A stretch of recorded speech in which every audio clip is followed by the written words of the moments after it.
할렐루야. 오늘도 생명의 법, 하나님 법 따라가는 주의 자녀가 되시길 축복합니다.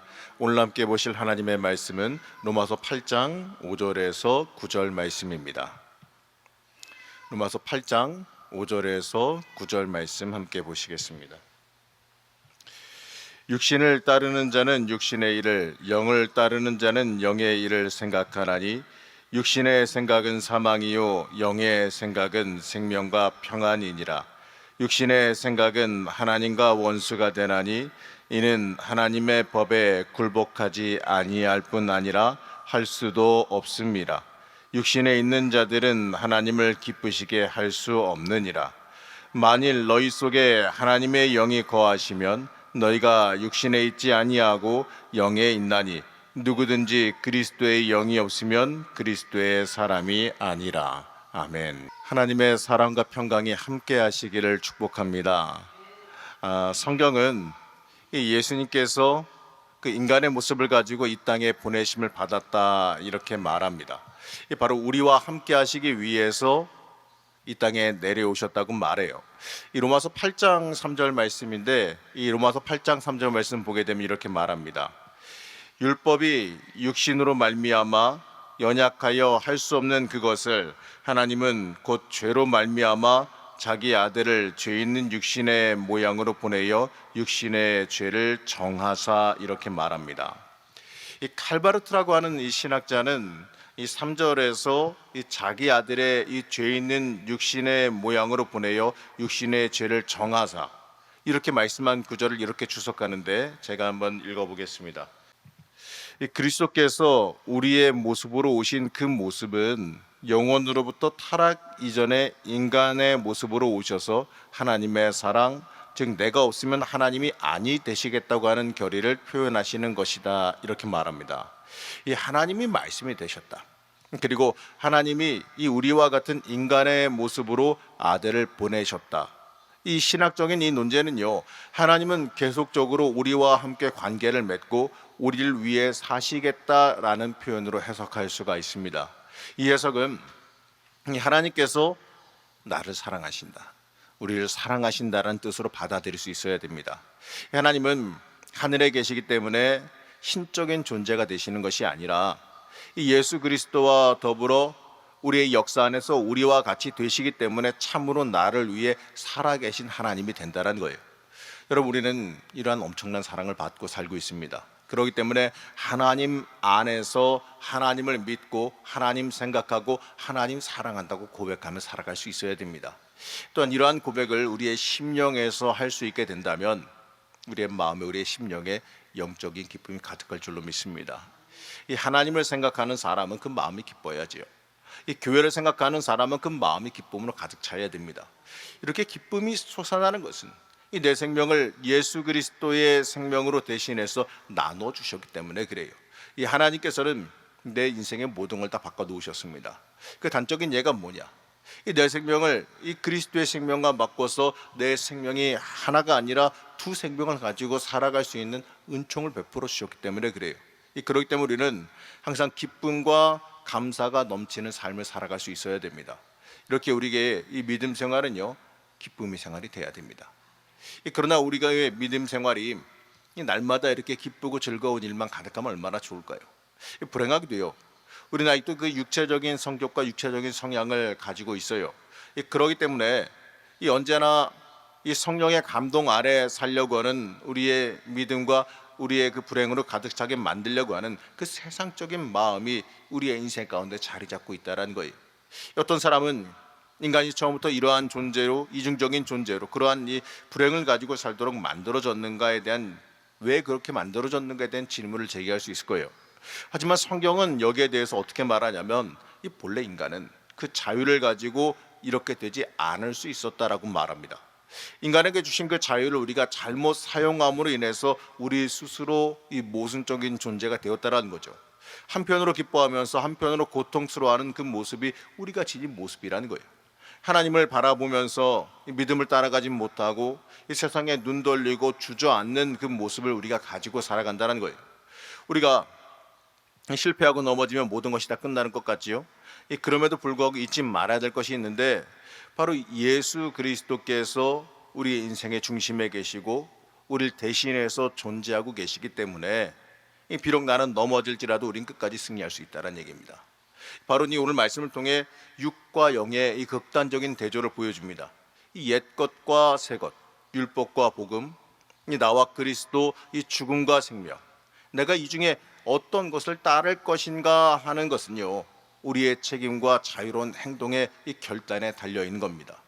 육신을 쫓는 자는 육의 일을 생각한다, 이렇게 말하죠. 우리가 그 육신의 일을 쫓고 그 일만 생각한다면 그 결과는 뭐겠습니까?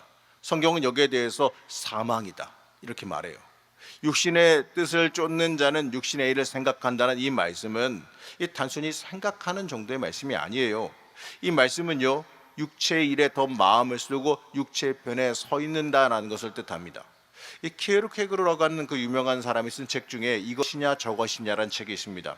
이 책에서는 이 기독교 신앙인들은 이것이냐 저것이냐 둘 중에 하나를 선택하면서 사는 사람이지 이것도 저것도 다 가져가겠다고 하는 사람이 아니다라고 말합니다. 이 성령의 사람은 이것이냐 저것이냐 할 때 분명한 한 가지를 선택할 수 있는 자신감이 있는 사람이라는 거예요. 우리는 이것인지 저것인지를 명확하게 분별할 수 있어야 됩니다. 내가 하는 게 무조건 좋다거나 내가 좋아하는 사람은 무조건 좋다, 무조건 옳다거나 이러한 식으로 생각하며 살아간다면 우리는 아직도 그 육체의 그늘에서 벗어나지 못한 거예요. 우리가 아직도 이걸 해야 할지 모른다면요, 우리들의 믿음 생활이 과연 무엇을 의미하는지 다시 한번 되짚어 봐야 한다는 겁니다. 이 갈라디아서 5장 16절에서 24절 말씀을 보게 되면 이렇게 이 대립과 모순과 갈등, 이중적인 우리 인간의 모습을 잘 표현해주고 있어요. 여기서 말하는 이 성령의 열매는 이 믿음 안에서 사랑과 기쁨과 화평과 인내와 자비와 선을 행하는 것과 하나님 말씀에 봉사하고 충성을 다하는 것, 온유와 또 절제, 이런 겁니다. 이 얼마나 아름다운 기독교인의 모습입니까? 우리는 이러한 인격체가 되기 위해서 늘 기도하고 말씀 읽고 또 찬송하고 전도하고 봉사하고 성령의 새로운 창조들을 날마다 경험하며 살아갈 수 있어야 됩니다. 97년도에 히브리 대학 심리학과 정신분석을 가르치는 이 솔로몬 쉔멜 교수가 쓴 책이 있습니다. 이 죽음에 이르는 7가지 죄라는 책이 있는데 이걸 보게 되면 말이죠, 누구나 이 매일 경험하면서도 언제나 아무것도 아닌 것처럼 잊고 있는 죄들, 그 실제적인 생활에서 우리들이 경험하는 무서운 죄에 대해 7가지를 열거합니다.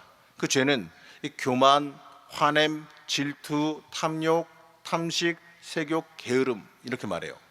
하나님 중심으로 살지 못하는 교만함과 또 의로운 일에 분을 내지 못하고 자신의 이익을 위해 분내는 모습과 또 이 세상적인 그 자기 자신을 지키기 위한 질투와 이 세상적인 이득을 구하는 탐욕과 탐식, 그리고 나를 정결하게 만들지 못하는 세욕, 그리고 하나님이 주신 달란트와 그 계획을 무산시키는 그 게으름에서 우리는 늘 벗어날 수 있어야 됩니다. 우리 현대인들을 이 가지고 있는 그 일상생활의 그 죄악의 문제를 생각하면서 이 기독교인으로서 내가 어떻게 살아갈 거냐, 그 태도를 명확하게 정할 수 있어야 돼요. 우리는 언제까지나 이 2가지 생각, 이 2가지 행동을 가지고 머뭇머뭇거리면서 이 땅을 살아가야 되겠습니까?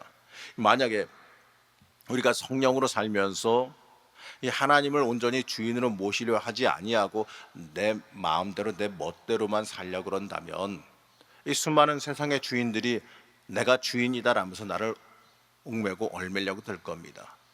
사랑하는 우리 성도 여러분, 하나님 한 분을 섬기고 사시겠습니까? 아니면 수많은 다른 존재들 섬기면서 그 다른 것들에게 이리저리 끌려다니면서 살기를 원하십니까? 우리 믿음의 사람은 2가지 생각에 2가지 행동을 하는 사람이 아니에요. 성경에서 말씀에서 말하잖아요. 2 주인을 섬길 수가 없다고.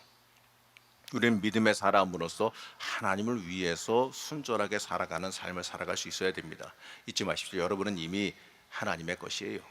예수 그리스도의 십자가의 보혈로 사심 받은 바로 주님께서 그 보혈의 값으로 여러분들을 샀어요. 그렇기 때문에 여러분들은 이미 주님의 것이라는 걸 잊지 말고 살아야 돼요. 우리가 누굴 위해 살아가야 되는지, 뭐가 목적이 되는지, 어디에 복이 있는지 잊지 말고 그것을 명확하게 깨닫고 살아갈 수 있어야 됩니다. 누구든지 예수 그리스도의 영이 그 안에 없으면 그리스도의 사람이 아니다라고 하는 그 말씀대로 우리가 비록 때때로 실수하고 넘어질 수도 있습니다. 실수하고 넘어질 수도 있지만 그래도 이 그리스도의 영을 되찾는 하나의 생각, 하나의 행동을 지키며 하나님의 사람으로 걸어갈 때에 그때 하나님께서 온전히 붙잡아 주시는 믿음의 사람, 성령의 사람으로 살아갈 수 있다는 겁니다. 우리가 그렇게 살아갈 수 있어야 됩니다. 오늘도 물어보실 거예요.